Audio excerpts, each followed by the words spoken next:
тамошобинони азиз, рӯзномаи навбатии даври ниҳоии озмуни ҷумҳуриявии фуруғи субҳи донои китоб аст манзури шумо. Чӣ гуна ки иттилоъ дода будем, даври ниҳоии озмуни мазкур аз санаи 5 то 15 декабри соли ҷорӣ дар китобхонаи миллии Тоҷикистон гузаронида мешавад. мо айни замон дар толори номинатсияи адабиёти бачагона қарор дорем ва шумораи навбатии рӯзномаамонро низ аз ҳамин толор шурӯъ намудем. ҳайати ҳакамониз масъулият эҳсос намуда дар вақти муайян ба толор ворид шуданд. нафаре ки ҳоло бояд баромад намояд, Нушина Ҳусейнова буда, пеш аз баромад бо мо суҳбате дошт.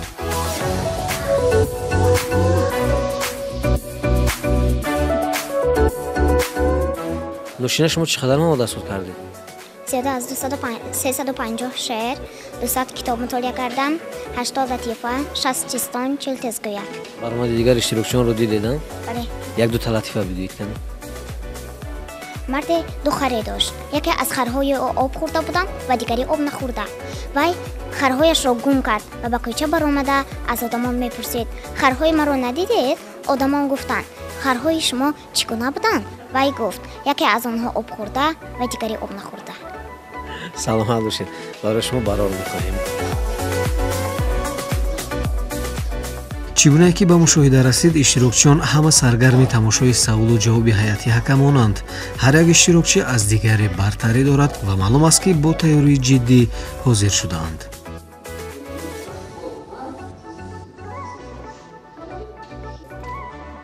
имсол ҳайати ҳакамон бар он андешаанд ки дар омода намудани ҳуҷҷатҳои иштирокчиён қариб ки иштибоҳе дида намешавад ва масъулияти ҳар иштирокчии озмун аз солҳои қаблӣ дида ҷиддитар ба назар мерасад. акнун каме аз саволу ҷавоби ҳайати ҳакамон бо Нушина Ҳусейнова манзуратон мегардад. тири писари калонии подшоҳ ба куҷо афтид? تیری پسری کلانی پادشاه به خانه وزیر افتاد. номи хоҳири мамохолбикӣ чӣ буд? مامادوربیکه. мамодурбика, дуруст аст. чаро бача ниқоби занашро ба оташ партофт? چونکه پادشاه از بایگری پسر خود آگاه یافت، یک زن خیلی بد رو به نزد او فرستاد. زن به نزد پسر آمد و زن پسر رو گنده میکرد. дар дигар номинатсияҳо низ иштирокчиён зиёд ба назар расида, рақобати солим миёни онҳо хуб мушоҳида мешавад. дар чеҳраи ҳар падару модар имрӯз фараҳу шодӣ аст, зеро иштирок дар даври ниҳоии озмуни мазкур кори саҳлу осон нест. ин аст ки барои дастгирии ҳар иштирокчӣ падару модар, устодон ва ҳатто дӯстони онҳоро дар китобхона дидан мумкин аст. чӣ гуна ки худи иштирокчиён иброз доштанд, онҳо дар баробари сабқат намудан ҳамзамон дӯстони нав пайдо менамоянд ва дар фурсати муносиб аз маконҳои ҷолиби диққати шаҳри Душанбе дидан мекунанд.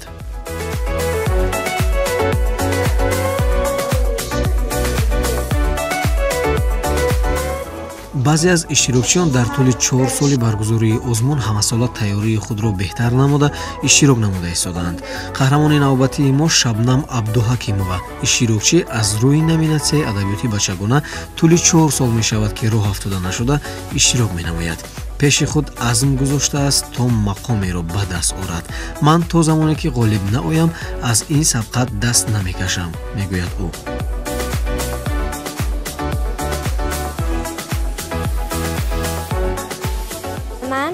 دوام 4 سال است که در آزمون فروغ صبحی دانایی کتاب از اشتراک نموده به دور 4م را خط گرفتم.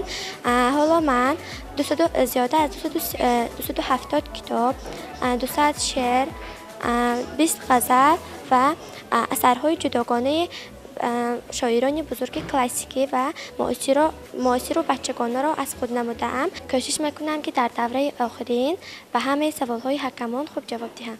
тамошобинони азиз, дар идомаи рӯзнома суҳбате дорем бо иштирокчии номинатсияи адабиёти бачагона Зоир Зоиров, ки аллакай дар назди ҳайати ҳакамон баромад намуд. Баромадатон чӣ гуна буд ба фикри шумо? тамошобинон ҳарчанд ки дидан? ман дар даври ҷумҳурӣ баромад кардан ҳеҷ тарсу ҳарос надоштам, чунки ман дар ҳама озмун ва мусобиқаҳои дигар ва ғайр аз ин дар мусобиқа варзиш шавқу рағбати зиёд дошта 4 карат чемпиони ҷумҳурӣ оид ба шашкаи 60 гардидаам.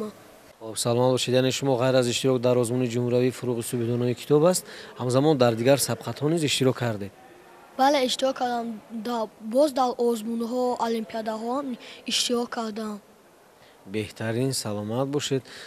Чӣ қадар мавод шумо аз худ намуда будед дар озмуни ҷумҳуравии фуруғи субҳидонои китоб аст? ман зиёда аз 1200 байт шеър, 100 мақола ва зарбулмасалҳо, 170 то чистон, 170 то китоб, 200 то латифа, 80 то тезгӯяк, 90 то афсонаи халқи тоҷик мутолиа намудам. беҳтарин. хуб, тамошобинони азиз, ин лаҳза биёед аз забони Зоир як афсонаи бисёр кӯтоҳ ва ҷолибро мешунавем. бедона ва рӯбоҳо. Як бедонае будааст, дар роҳ мерафт, ногоҳ рӯбоҳе омада. Гуфт: бедона, ман туро мехоҳам, ман хеле гурснаам. Гуфт: бедона гуфт: маро нахӯр, ман ба ту ғизо медиҳам, ғизо меорам аз ягон ҷо.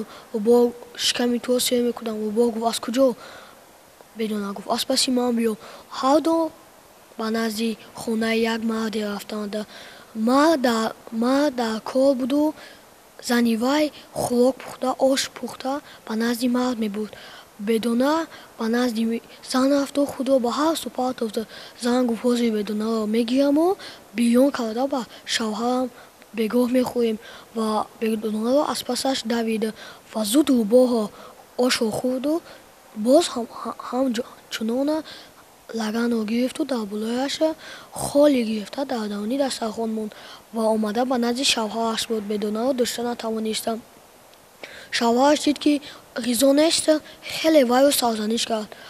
баъд вай омада боз як оши дигар гуфт: мепазам. ва боз чунин шуд. бори сеюм шавҳараш омада ӯро хеле сарзаниш карда ва рӯбоҳ даромаду боз оши сеюми онҳоро дегашро холӣ кард. ва онҳо гуфтанд, ки ана ин бедона аст, ки оши маро хӯрд. ва бедонаро дар хона суркуносуркун карданд. вақте ки рӯбоҳ омад ба хона даромад, рӯбоҳро гирифтанд ва ош палав карданду хӯрданд. саломат бошед Зоир. биёед акнун барои тамошобинон се то чистон мегӯем, ҷавобаша намегӯем. бигзор тамошобинон худашон хулоса кунанд, худашон пайдо кунанд. марамат. аз дур дида моҳе, ба дил кашид оҳе. вақте пешаш рафтам, як табақча сиёҳе. офарин, ин як чистон буд. чистони дигарро мешунавем. гуле дидам, ки он бехол бошад, на дар дашту на дар бозор бошад. на ӯро кас харад, на кас фурӯшад, ҳамеша дар сараш бозор бошад. офарин, чистони охирин. ғулозанон меояд, аммо наменамояд. ташаккур барои шумо. яъне ин се чистоне буд, ки шумо гуфтед бояд тамошобинон пайдо кунанд. хуб, Зоир, шумо ки аз ноҳияи вахши вилояти Хатлон ҳамчун иштирокчӣ дар ин сабқат иштирок намудед, хуб, пайдо кардани адабиётҳо баротон душвор набуд? барои гирифтани китобҳо ки ба шумо кӯмак мекард? душвор буду. мо барои хондан бояд ҳама кӯшишҳоро бикунем. чуноне ки мегӯянд, роҳат агар хоҳӣ аз ранҷ матарс. аз ин маълум мешавад, ки зарбулмасалу мақолаҳои зиёд низ медонед. метавонед як се чорта номбар кунед? обе ки обрӯ мебарад, бар гулу марез. ин маънои шаробро дорад, ки обрӯи шуморо мебарад, бояд онро бар гулу марезем. бори каҷ ба манзил намерасад. ин маънии онро дорад, ки одами бад ба мақсадаш намерасад ҳеҷ гоҳ. ҳар гулеву як бӯе. чандон агар одамҳои бад бошанд, ҳамаи онҳо як бӯй мебошанд. саломат бошед Зоирҷон. биёед якта шеъри бачагона пешниҳод кунед. шеъри ворисон. мо умеду ифтихори кишварем, ғунчаҳои навбаҳори кишварем, соҳиби истиқлолу ваҳдат зовдаем, мусаффои рӯзгори кишварем. ифтихор аз оли сомон мекунем, аз табори тоҷдорон мекунем. гашта соҳиб касбу соҳиб маърифат, азми фатҳи моҳу кайҳон мекунем. мактаби мо бо шукӯҳу нозанин, дар сари ҳар як қадам фахрем аз ин. донишу фазлу ҳунар омӯхтан, баҳри мо бошад мароми беҳтарин. хонда соҳиб касбу домно мешавем, бо ҳунар марди тавоно мешавем. дар тариқи фазлу эъҷози сухан, ҳамчун фирдавсиву сино мешавем. ҳамроҳе ки шумо ба ин озмун тайёрии ҷиддӣ дидед, бо ки тайёрӣ дидед шумо? маро бисёртар падарам дар ин кор шавқманд карду апа ва модарам ёрӣ расонданд ва бобоям зоир рустам ки муаллими носири хусрав мебошад маро дар ин озмун тайёр карда ва ман то даври ҷумҳуриявӣ ба ин озмун рохат гирифта омадам, ҷои дуввум гардидам. дар вилоятӣ ва ба даври ҷумҳуриявӣ омада иштирок кардам. Ташаккур барои шумо Зоир. Акнун мегуфтед ки кай ба ноҳияи Вахши вилояти Хатлон сафар мекунед? то анҷом расидани озмуни фуруғи субҳи доноӣ ва ҷамъбасти он мо дар шаҳри Душанбе мебошем. Вақте ки ҷамъбасти ин озмун мебарояд ва мо ҷавобҳои худро гирифта ба вилояти Хатлон меравем. Аммо барои мо на балки ҷо, барои мо ин худ ба ҷумҳурӣ омадан ин як ифтихор аст. Саломат бошед Зоир. Ташаккур барои шумо ва як суҳбати ҷолибе доштем бо Зоирҷон. Ман фикр мекунам ки ба шумо низ тамошобинони азиз писанд омад. Ман барои Зоир муваффақият таманно мекунам. Ин анҷоми суҳбати мо аст. Бо шабакаи Баҳористон бимонед. албатта баъд аз қабули иштирокчиён дар анҷоми рӯзи чорум узви ҳакамон Абдусаттори Раҳмон аз қабули иштирокчиён ва масъулияти падару модар андешаи худро чунин гуфт. мо ҳар рӯз ба ҳисоб меонад 10 нафарро мепурсем, аз 10 нафар ҷавоб мегирем ва имрӯз ҳам ҳамин 10 нафар пурсида шуд ва ҷавоби ҳамаи онҳо қариб дар як сатҳи хуб аст. мебинем ки падару модарон масъулият ҳис карда истодан, омӯзгорон масъулияти хуб ҳис карда бачаҳоро хуб тайёр карда ба озмун равон карда истодан. ин буд шумораи навбатии рӯзномаи фуруғи субҳи доноӣ китоб аст. Бо шабакаи Баҳористон бимонед.